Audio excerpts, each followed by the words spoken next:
Brazil's newly inaugurated President Jair Bolsonaro vows to restore order and to tackle corruption, crime, and economic mismanagement. Here's why from Cathy Maraos.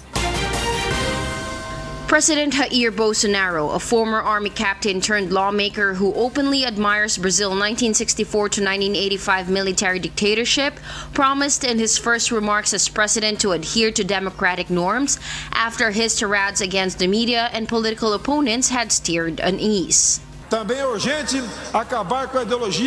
It's also urged that we put an end to this ideology of defending the criminals and criminalizing the police. This has brought about an increase in violence in Brazil and in the power of organized crime, taking the lives of those who are innocent, destroying families, and bringing insecurity everywhere.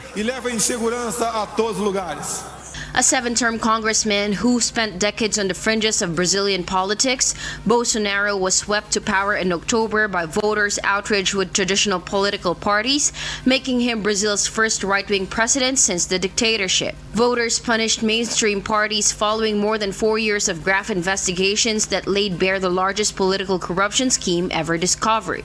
Centrist parties were trounced, reshaping Brazil's political landscape and polarizing Congress. Following a knife attack during the presidential campaign that left Bolsonaro hospitalized for weeks, security was tight for his inauguration. Some 10,000 police officers and soldiers were deployed on the streets of Brasilia, the capital, as Bolsonaro and his wife rode in an open-topped Rolls-Royce to Congress. His voters are now impatient for Bolsonaro to make good on ambitious promises to tackle graft and violent crime and revive an economy still sputtering after the collapse of a commodities boom led to Brazil's worst recession on record. As thousands of supporters, many with the Brazilian flag draped around their shoulders, chanted, "The captain has arrived," Bolsonaro launched into a fiery speech. We are going to restore order in this country. We are aware of this awesome responsibility and the challenges that we will face. We know where we want to go and the potentials that Brazil has.